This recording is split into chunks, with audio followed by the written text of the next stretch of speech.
Hi, this is Coach Ryan of VG Sports, and let's go over some quick defensive terminology. Let's talk about gaps, all right? So I just wanted to identify the gaps and make sure you guys have the opportunity.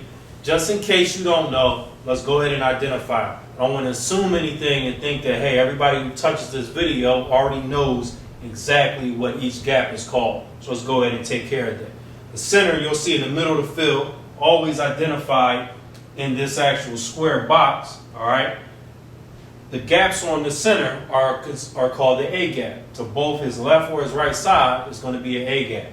When you move over to the guards, again, the next players, that's going to be considered the B gaps. The B gap is between the right and left guard, between the tackles. So guard tackle gap is always considered the B gap. So if you want to say, hey, I want to send pressure to the B gap, you can make sure that your players understand that that's between the guard and the tackle.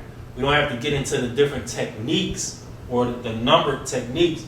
Let's talk about in youth football, let's deal with the actual gaps. We're going to move the kids along to techniques later on. Right now, let's just identify the different gaps, all right? When you get to the C gap is really between your tackle and your ends. So if you don't have a tight end, you're not going to have a C gap over here, all right? So this is your tackle. Between your tackle and your tight end is going to be your C gap, all right?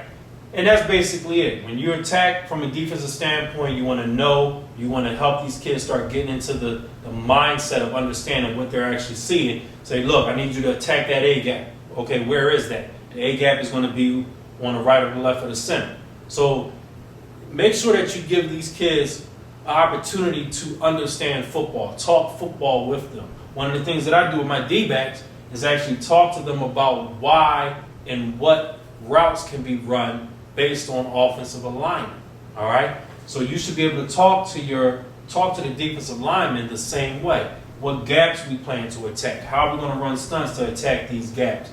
Give them quizzes on that. What's between the right guard and the right tackle? What's that gap called? Okay, they should be able to tell you right away that's that B gap, all right? So just get in the habit of just teaching them so that they go away from practice learning something that they didn't know before. So again, we're just dealing with the different terminology called for gaps. So I wanted to make sure that you had an opportunity for that.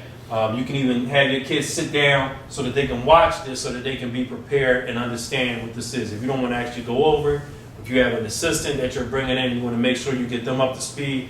Hey, there's a good set of videos from VG Sports. I want you guys to go ahead and click on there and take a look at those videos. That'll get you the basics that you need to understand. And then we'll go on and implement our scheme based off of those basics, those fundamentals that those guys over there teach you.